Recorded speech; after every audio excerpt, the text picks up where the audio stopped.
El texto inicia el capítulo 10 diciendo: había en Cesarea un hombre llamado Cornelio. Vamos por parte, hermano, porque este capítulo es extenso y van a haber algunas partes donde vamos a leer versículos corridos, pero en este primer versículo me gustaría hacer una parada porque dice que había en Cesarea.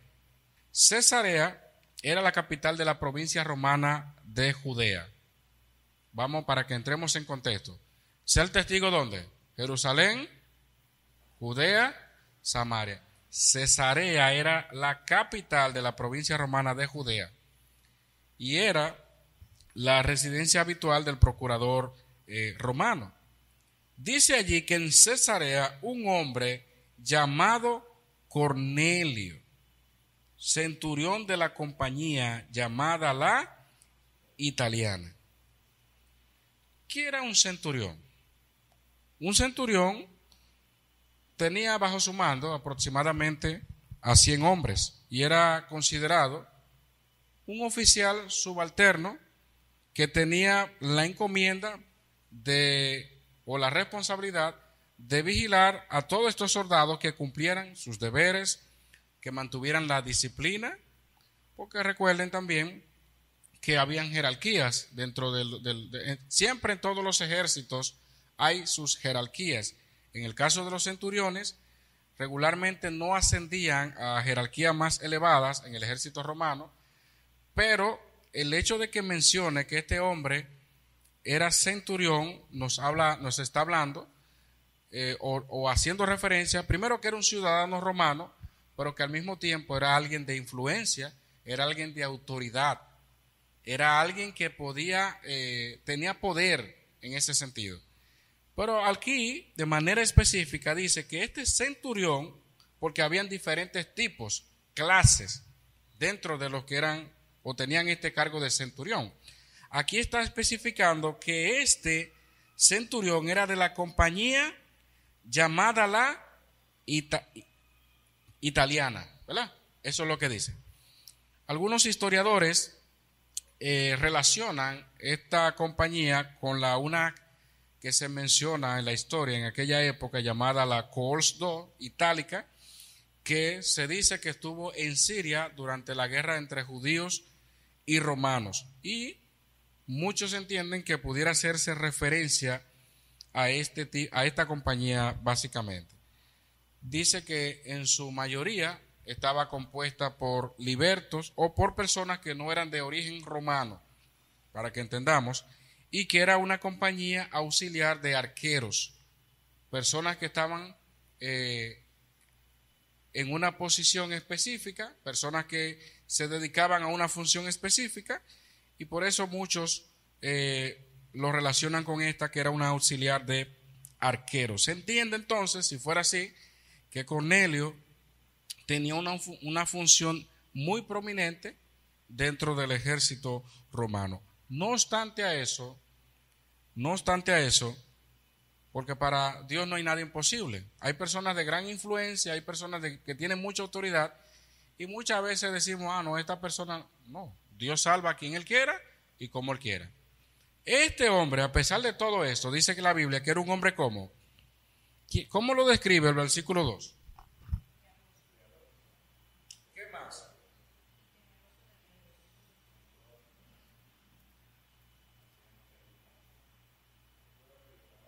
Tenía un currículum que ya con eso pudiéramos decir, él no necesita de Dios, ya lo tiene, él no necesita más nada. Oigan esto: piadoso, temeroso de Dios, con toda su casa, y que hacía muchas limosnas al pueblo y oraba a Dios siempre. Algunas veces, siempre. ¿Cómo podemos entender esto? Porque yo sé que quizás esta sea una historia que la hayamos leído o escuchado en en otra ocasión, pero ¿qué está diciendo el autor con esta expresión? Hay muchas teorías, vamos a decir, en base a estos que se mencionan allí como temeroso de Dios, porque no solamente de Cornelio se dice eso, aparecen otros textos, en el mismo Hechos, donde personas dicen que temían a Dios. Un ejemplo notable es Lidia, vendedora de púrpura, que dice que también temía a Dios. Y en el caso de Lidia, fue el apóstol Pablo que llevó el evangelio, le predicó. Pero aquí estamos viendo a Pedro. Ahora, ¿qué sucede? Que lo más probable, según algunos estudiosos, es que este Cornelio y los que estaban con él, obviamente, eran semi o medio prosélitos. ¿Cómo se entiende esto? ¿Qué era un prosélito? Un prosélito era una persona no judía que aceptaba la religión judía. El judaísmo, en este caso, se convertía a esa religión. Se le llamaba prosélito. Pero ¿qué pasa? Que una señal distintiva de un prosélito era la circuncisión. O sea, la circuncisión, que era la señal del pacto, la señal entre Dios y el pueblo judío, debía ser practicada por todo aquel que se convertía a la religión de ellos. Hubo un caso en el tiempo de Josué que ya habían personas grandes y te tuvieron que circuncidar. Y hay diferentes casos de personas que se convirtieron a la fe judía. Ahora bien, en el caso de Cornelio, la Biblia no especifica de que éste haya de forma oficial pertenecido a la religión judía como tal. Pero recuerden que como el evangelio se estaba diseminando por todas partes, muchos habían escuchado de Jesús a través del testimonio de la vida de Jesús, de los mismos apóstoles, y se sobreentiende entonces que posiblemente Cornelio esté en la lista de aquellos que comenzaron a adoptar esas prácticas, que comenzaron a hacer, aún no siendo judío él, pero dice la Biblia que él daba limosna, oraba. Comenzó entonces a observar una serie de acciones, de prácticas que hacían los judíos, pero le faltaba algo. Le faltaba completar, tener a Dios plenamente en su corazón. Muchas veces usamos nosotros estos textos, este ejemplo de Cornelio, para ilustrar una serie de personas que hacen buenas obras, que hacen de todo, pero no tienen a Cristo en su corazón. Entonces, por alguna razón, Dios puso que Pedro se metiera en el camino de Cornelio. ¿Por qué? Porque él necesitaba tener un encuentro real con el Señor. Él hacía toda la forma externa. Era un hombre piadoso, temeroso de Dios, con toda su casa, hacía muchas limosnas al pueblo y oraba a Dios siempre. ¿Qué pasó? Este hombre tuvo una visión. Me gustaría entonces que alguien pueda leerme, por favor, ahora sí, los versículos 4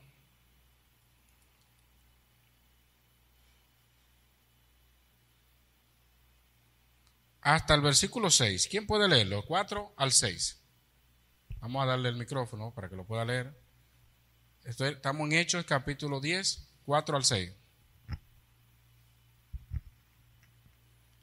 Él, mirándole fijamente y atemorizado, dijo: ¿Qué es, Señor?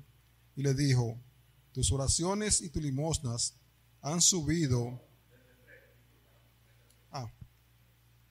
Este vio claramente en una visión, como a la hora 9 del día, que un ángel de Dios entraba donde él estaba y le decía: Cornelio. Y él, mirándole fijamente y atemorizado, dijo: ¿Qué es, Señor? Y le dijo: tus oraciones y tus limosnas han subido para memoria delante de Dios. Envía pues ahora hombres a Jope y haz venir a Simón, el que tiene por sobrenombre Pedro. Este posa en casa de cierto Simón, curtidor, que tiene su casa junto al mar. Él te dirá lo que es necesario que haga. Observen algo que nosotros dijimos al principio. Recuerden que la verdad estaba siendo revelada de forma oral. Y todavía Dios se estaba manifestando en la vida de muchas personas a través de visiones. ¿Se entendió? Entonces, en este caso, fue necesario que Dios le hablara de esta manera a Cornelio, porque Dios está orquestando todo. Recuerden que así como Cornelio tiene una visión aquí, Dios va a hacer que en Pedro haya otra visión. Entonces, esas visiones se van a conjugar para dar lugar a ese encuentro maravilloso que van a tener ellos. En este caso, la Biblia dice aquí que en una visión como a la hora novena, o sea, en el tiempo en el que él estaba orando, porque como le dije, los judíos tenían horas específicas para orar y todo eso, y ya lo vemos aquí, no siendo judío, a una hora que regularmente también se oraba. Entonces, ¿qué sucede? En ese momento, un ángel de Dios entraba donde él estaba y le decía Cornelio. Obviamente, esto produjo a él un impacto, ¿verdad? Porque imagínense usted una persona que practicaba lo que él hacía, no era judío, romano, y de repente tener un encuentro de esa manera con un ángel de Dios, y dice la Biblia que él quedó atemorizado, que él mirándole fijamente, atemorizado, dijo, ¿qué es, Señor? O sea, no es simplemente, no, él estaba, la Biblia dice claramente atemorizado. ¿Pero qué? ¿Cuál fue la respuesta? Dice, tus oraciones y tus limosnas han subido para memoria delante de Dios. ¿Qué usted entiende de eso, hermanos? ¿Qué usted entiende el hecho de que dice que sus oraciones, que todo lo que él hacía, sus limosnas, habían subido ante Dios? Dios había visto en Cornelio un corazón genuino, un hombre que realmente quería buscar y conocer más de él. Recuerden que Dios conoce el corazón de cada uno. Algunos lo hacen como para ganar, para esto, para lo otro, pero Dios sabía que en Cornelio había una actitud diferente. Dios sabe quién tiene un verdadero interés en conocerle más, en saber más de él. Y por eso Dios provee los medios para poner inclusive creyentes al encuentro de ese tipo de personas, para hablarle con exactitud el evangelio. En el caso de Cornelio, la Biblia dice que Dios tomó eso de Cornelio, sus oraciones, que posiblemente, aunque la Biblia no dice qué tipo de oración hacía él o cuál era la petición de Cornelio, pero muchos pudieran deducir que parte de sus oraciones sería el conocer más el Dios de ellos, el Dios que él dice que está adorando.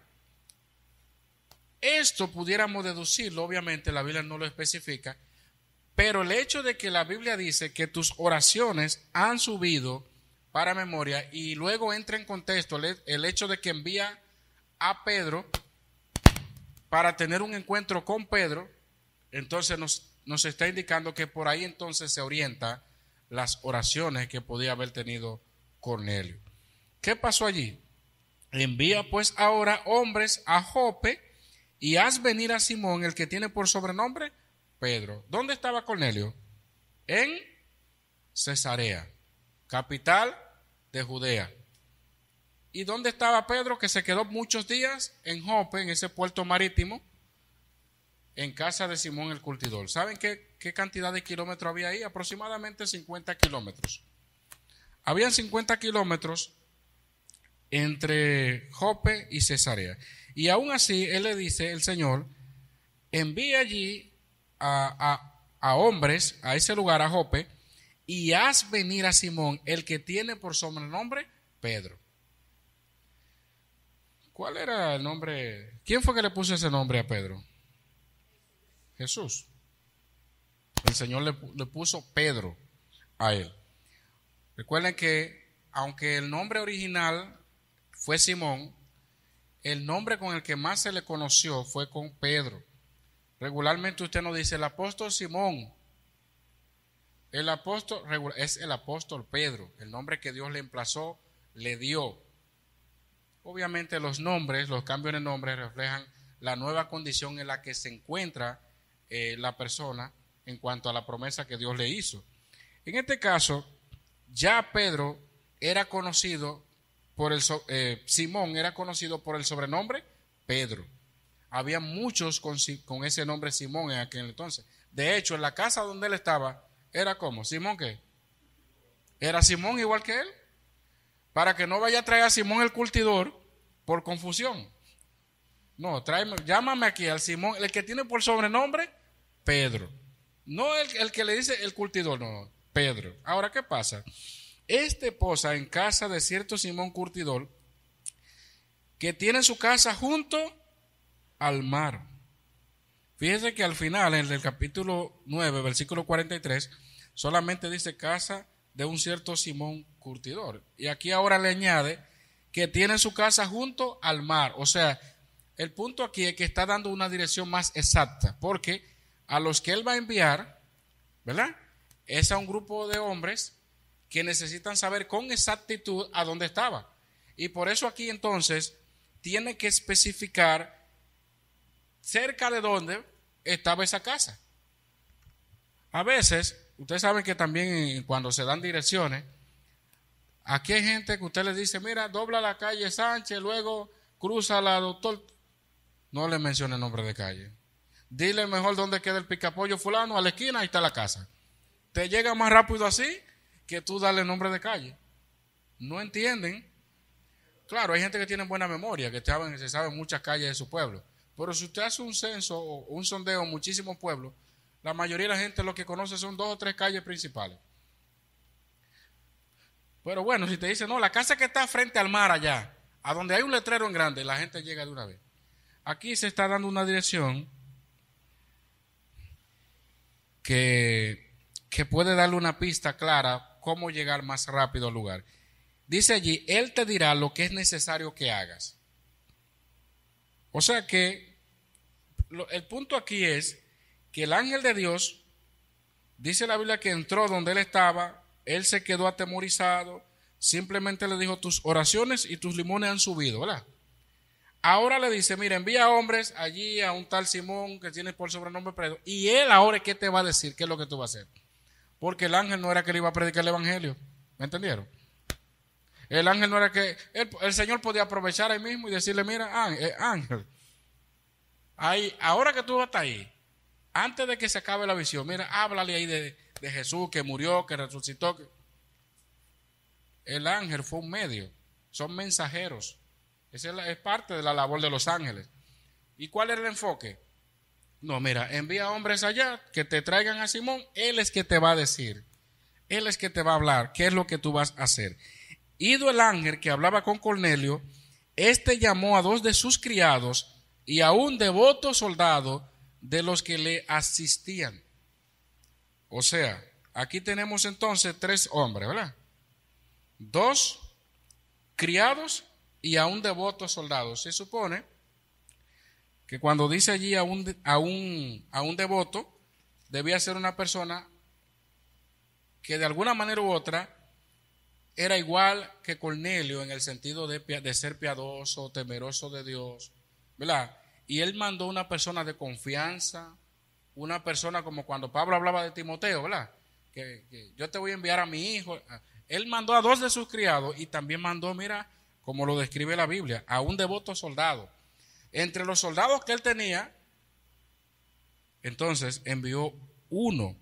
Eso significa que fue una selección que hizo, que fue uno que él podía confiar en él y que era una persona igual que él piadosa. Ahora bien, a los cuales dice la Biblia, versículo 8, envió a Jope después de haberles contado todo. ¿Qué nos llega a la mente, hermanos, con este punto donde él dice allí que después de haberle contado todo, él lo envió?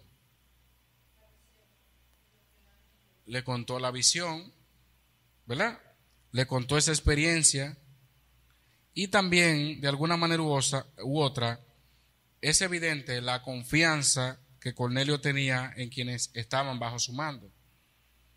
Le contó franca e inmediatamente, dice la Biblia allí, todo lo relacionado a su visión.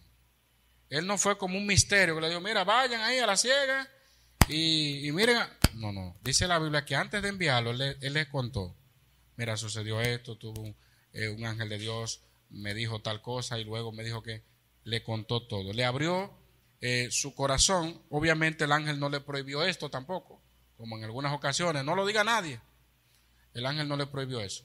Entonces, Cornelio, pues, a confianza, le expresa a ellos que desde luego ya podían conocer inclusive sus esperanzas y hasta las oraciones que él hacía. Porque recuerden que ahí gira todo en torno a las oraciones. Tus oraciones han subido, dice allí. Ahora bien, dentro de ese proceso encontramos el otro panorama y me gustaría entonces leer los versículos 9 hasta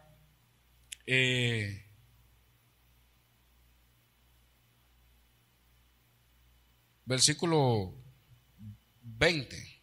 Vamos a ver, ¿quién lo puede leer? Hechos, capítulo 10, versículo 9 al 20. Vamos a leerlo. Le entrego el micrófono.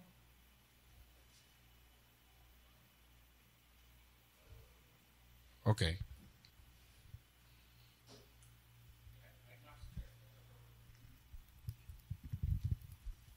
Del 9 al 20, ¿cierto? Bien. Al día siguiente, mientras ellos iban por el camino y se acercaban a la ciudad, Pedro subió a la azotea para orar, cerca de la hora sexta, y tuvo gran hambre y quiso comer, pero mientras preparaba algo, le sobrevino un éxtasis, y vio el cielo abierto y que descendía algo semejante a un gran lienzo, que atado de las 4 puntas era bajado a la tierra, y en el cual había de todos los cuadrúpedos terrestres y reptiles y aves del cielo. Y le vino una voz: levántate, Pedro, mata y come.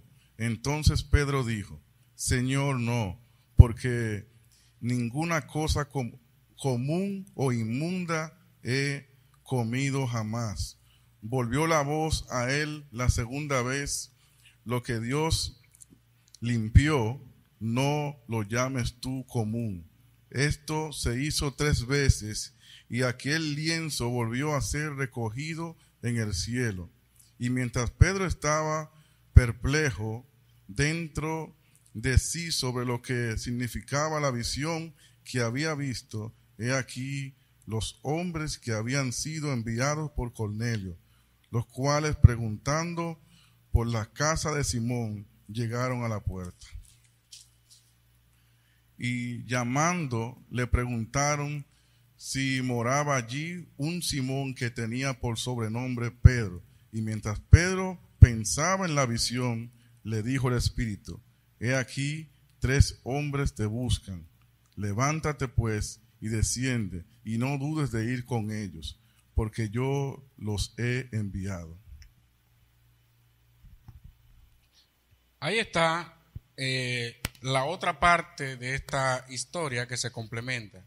Por un lado, tenemos lo que sucedió con Cornelio y el momento en que él ya decide enviar a sus hombres.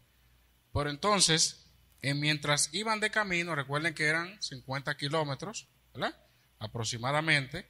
Dice la Biblia que al día siguiente, mientras ellos iban por el camino y se acercaban a la ciudad, entonces Pedro subió a la azotea para orar.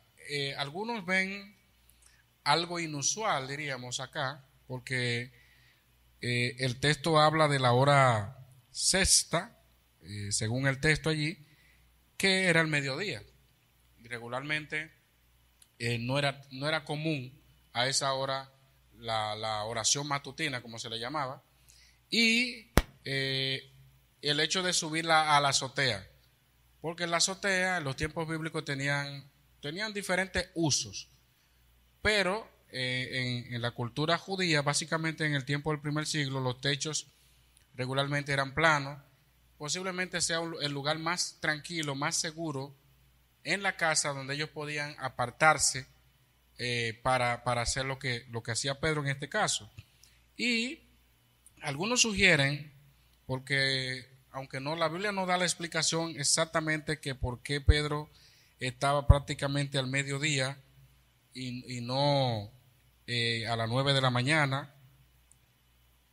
Algunos dicen, según un reglamento judío, que me gustaría leérselo, que se remonta por lo menos al siglo 3 después de Cristo, que sugiere una posibilidad, ¿verdad? De por qué. Dice que si una persona no había comido antes o hasta el mediodía, entonces debía ofrecer primero su oración vespertina antes de comer, porque la oración vespertina, normalmente alrededor de las 3 de la tarde, no debía pronunciarse poco después de haber comido.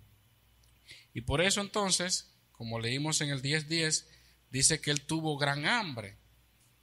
Tuvo gran hambre. No pareciera entonces que Pedro estaba necesariamente ayunando, según el texto, sino que subió a orar previo entonces a lo que él iba a hacer. Sin embargo, el hecho de que tuviera hambre, porque Dios, como le dije, orquesta todas las cosas, la visión que él tuvo fue precisamente en torno a lo que él, en virtud de esa hambre que él tenía, Dios le está mostrando algo. Pero ¿qué pasa? Que no fue una simple cosa, porque para un judío eso daba grima, como decíamos.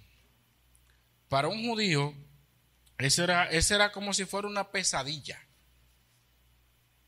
porque él estaba teniendo una visión de algo que para ellos era totalmente inconcebible. ¿Por qué era inconcebible? Usted conoce la historia. Los judíos no comían todo tipo de animales, todo tipo de carne.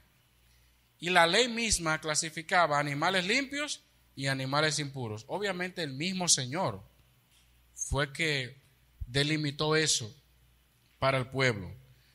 Y en ese sentido, cuando dice la Biblia que tuvo hambre y quiso comer, pero mientras le preparaban algo, porque ya le estaba haciendo su preparativo para prepararse para eso. Ahora bien, le sobrevino un éxtasis. ¿Qué es un éxtasis, hermano? ¿Saben qué es estar en éxtasis? Así es. La mente se ha alejado de su ambiente natural y ahí estaba Pedro, que regularmente esa era parte de la experiencia que vivían muchos de los profetas a la hora del Señor comunicarle alguna verdad también.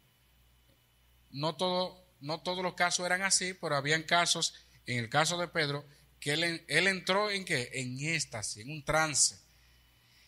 Pero era necesario porque lo que Dios te está haciendo en Pedro tiene que ver con un cambio de mente. Tiene que ver con una transformación de lo que él desde pequeño se le enseñó. Imagínense entonces, él podía interpretar humanamente hablando como una pesadilla eso, como algo que no venía de Dios. ¿Qué fue lo que Dios le presentó? Dice que y vio el cielo abierto.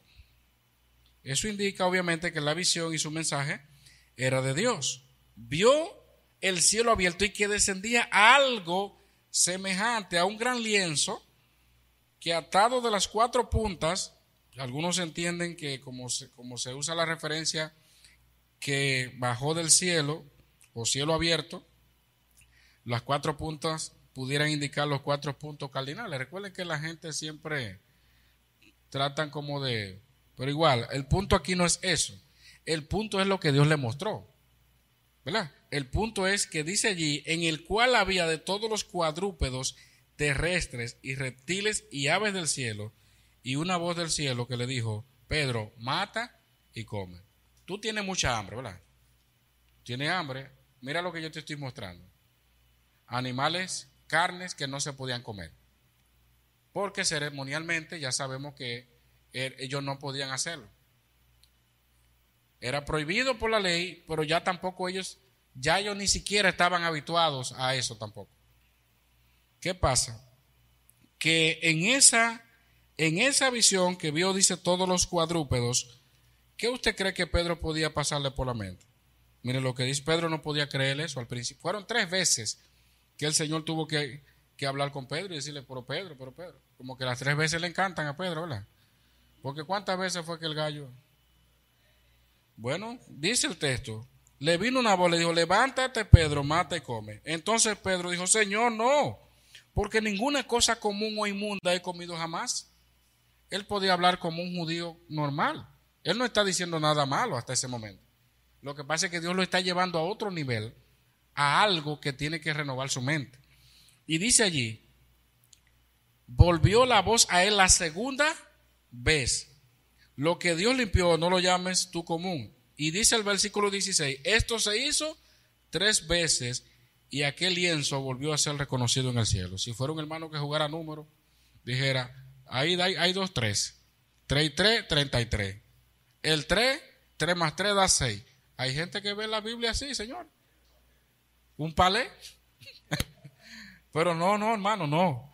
No es eso, no es casualidad. Y quiero ahora hacer un paréntesis, hermano, porque ustedes saben que nosotros, desde el principio, cuando vimos que salieron a predicar y que se inició la persecución, veíamos como obstáculo, obviamente, la oposición que había, los mismos judíos y una serie de grupos que se oponían a este mensaje.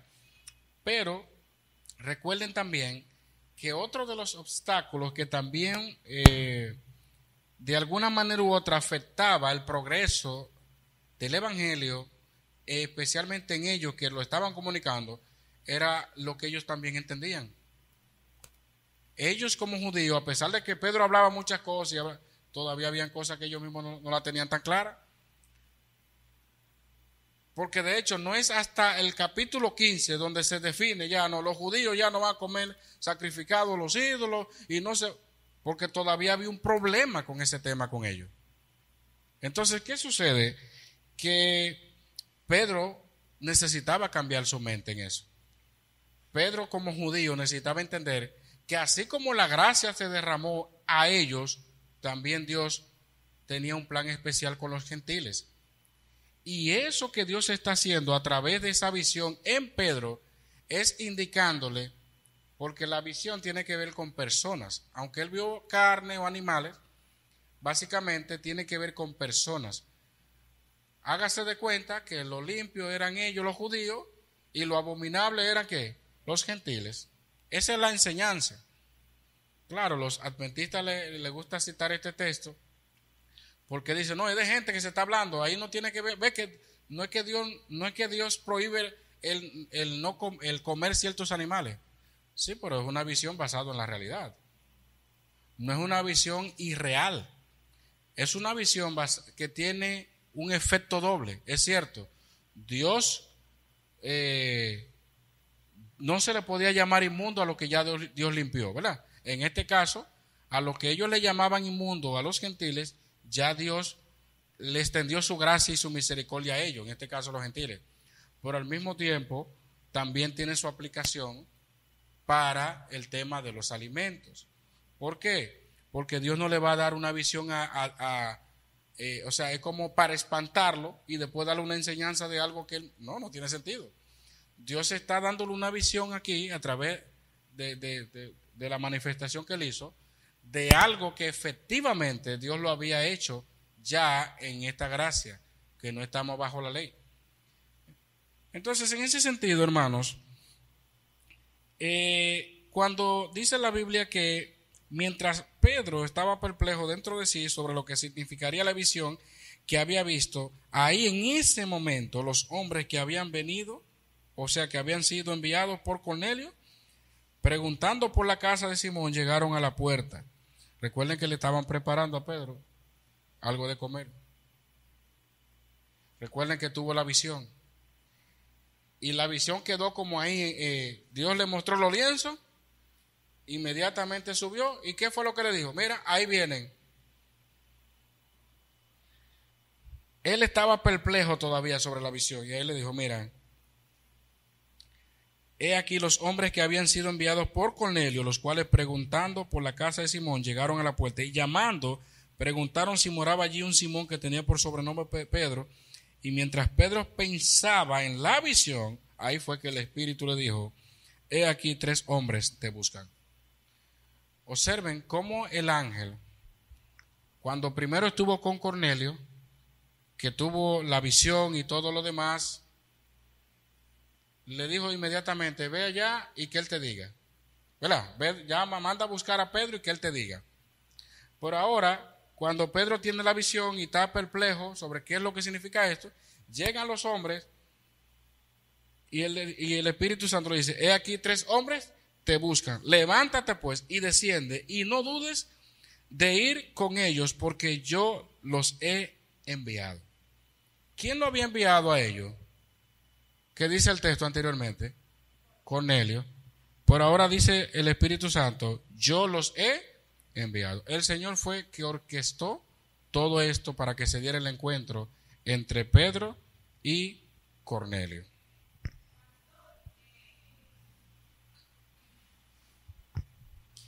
Viendo la manera como vemos que el Señor soberanamente fue que orquestó todo para la salvación de Cornelio. Eso me recuerda también cuando María, que el ángel se le apareció para darle el anuncio de Jesús, pero también cuando José se va, el ángel también se le aparece a José y le dice, o sea, que eso como que no quiere dejar dicho, que el Señor actúa de manera simultánea, no es como que Él va a dejar como voy a hacer una cosa, pero exactamente como hago una cosa por aquí, pero y cuando ellos vayan, ellos que hablen con Pedro, sino que el Señor actúa de manera simultánea. Eso pasa mucho, ejemplo, cuando vienen jóvenes y dicen, que el Señor me dijo para casarme contigo. O sea, el Señor no hace cosas así. O que también puede hacer que yo aparezca y hable con los pastores y le diga, que yo quiero formar tal y tal ministerio. El Señor no hace las cosas así. O sea, y lo vemos en varios ejemplos en la Biblia también, con el ejemplo que vamos a ver más adelante de Pablo, que él agarra, y el Señor agarra y primero tiene ese encuentro con Pablo y le dice, ve a tal y tal sitio, pero de esa misma manera también habla con, ¿cómo se llamaba? Ananías. Habla con Ananías y le dice, mira, va a venir fulano de tal para que lo recibas. Eso me llegó a la mente, que podemos tener como eso en cuenta, que el Señor no hace... El Señor así es, el Señor no hace el trabajo a la mitad y es un buen ejemplo. Hay gente que dicen que Dios le dice cosas, pero Dios no se lo dijo al otro. Y entonces, pero qué bueno esa aplicación, porque realmente aquí vemos el actual de Dios. Dios no tiene problema de comunicación. O sea, lo que pasa es que Dios actúa soberanamente.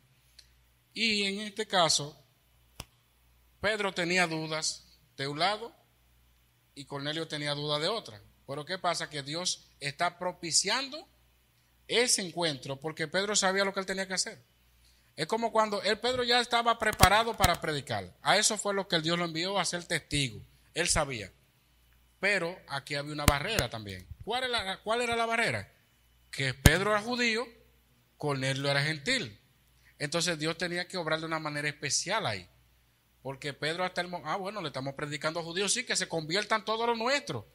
Pero hablarle a gentiles, ahí entonces hay un problema. ¿Qué pasa? Que ellos dijeron, cuando llegaron donde Pedro, Cornelio el centurión, varón justo y temeroso de Dios, y que tiene buen testimonio en toda la nación de los judíos, ha recibido instrucciones de un santo ángel de hacerte venir a su casa para oír, ¿qué? Tus palabras. Para oír tus palabras. Cornelio era bien conocido.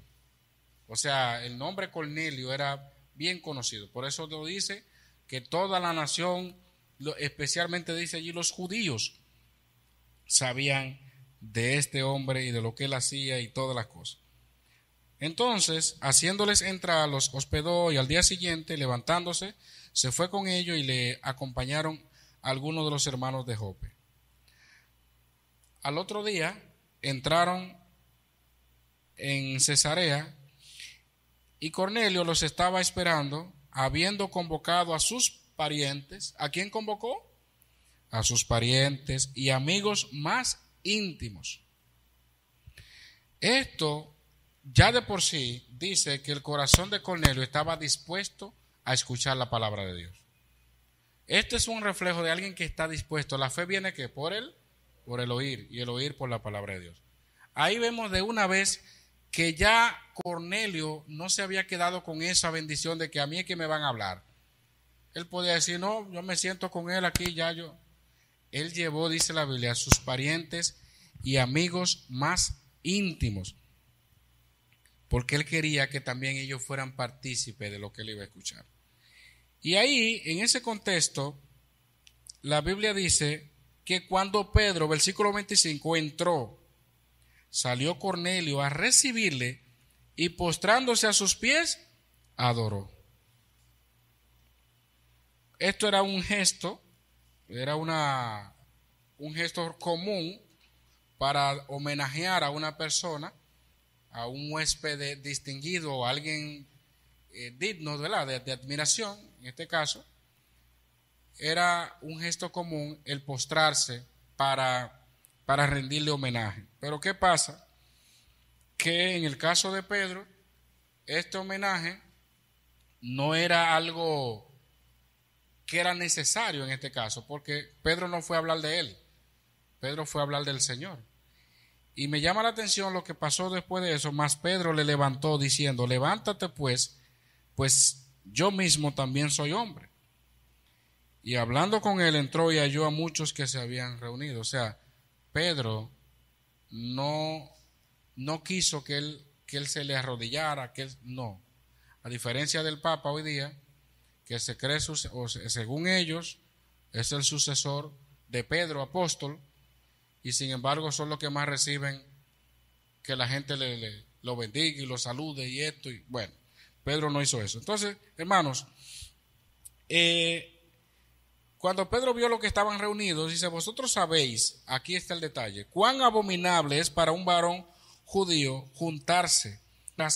Aún hablaba Pedro estas palabras, el Espíritu Santo cayó sobre todos los que oían el discursos.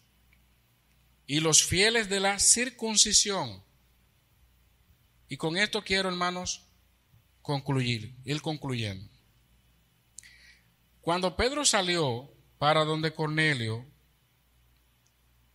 después de la visión y todo eso, que salió para la casa de él, dice que lo hospedó y todo eso.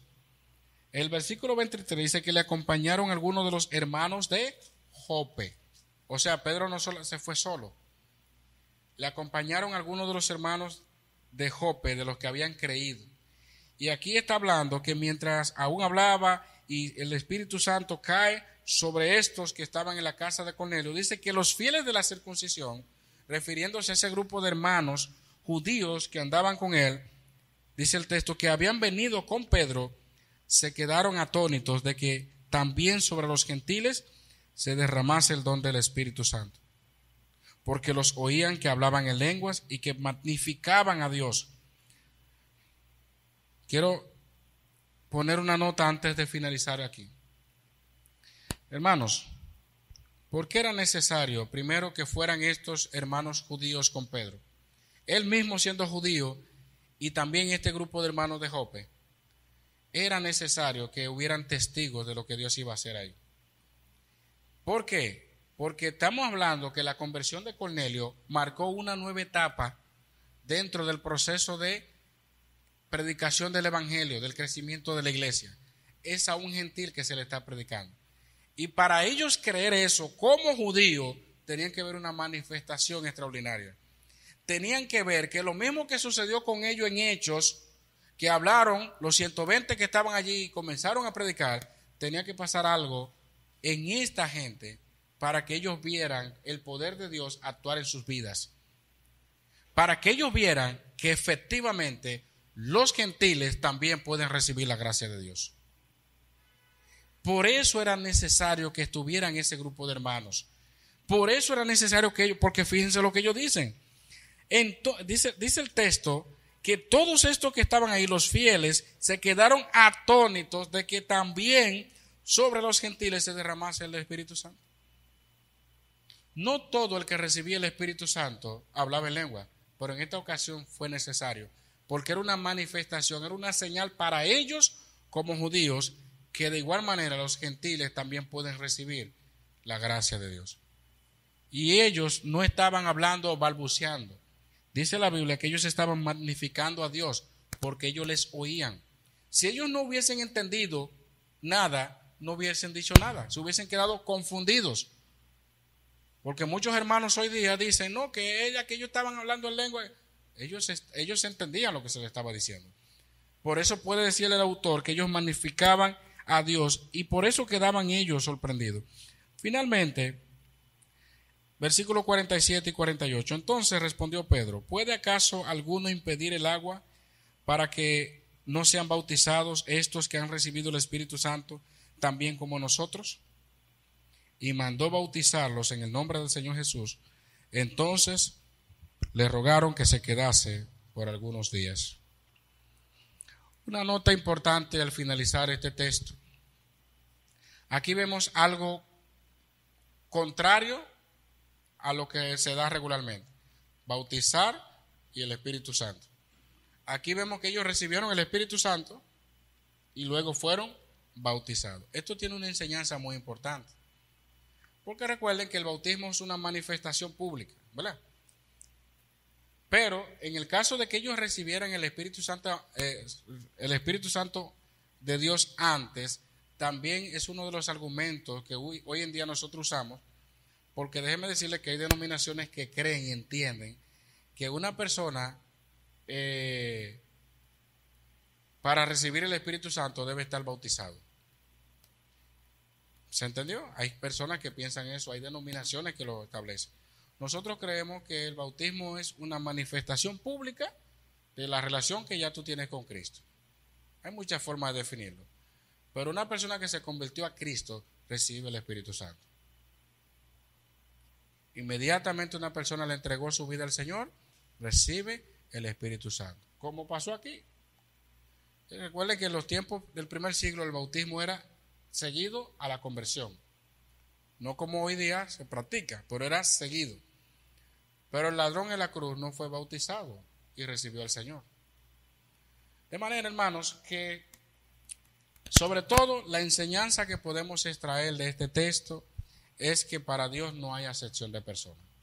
Y la conversión de Cornelio marca un antes y un después en el crecimiento de la iglesia de Dios. Así que, hermanos, lo vamos a dejar hasta acá. La semana que viene se continúa el capítulo 11 porque se armó un revuelo también por esto, pero la palabra de Dios siguió creciendo y vamos a seguir aprendiendo aún más. Así que, hermanos, Dios les bendiga. Nos ponemos de pie y terminamos orando en el día de hoy. Oremos. Padre amado, gracias te damos por esta noche tan maravillosa que tú nos has dado. Gracias por esta historia, Señor, tan significativa. La manera en que el Evangelio llega a este hogar de personas no judías que de alguna manera u otra nos representaba o nos representó a nosotros de este lado que tampoco somos judíos, pero que entendemos claramente que la salvación, tu gracia, incluye a todos.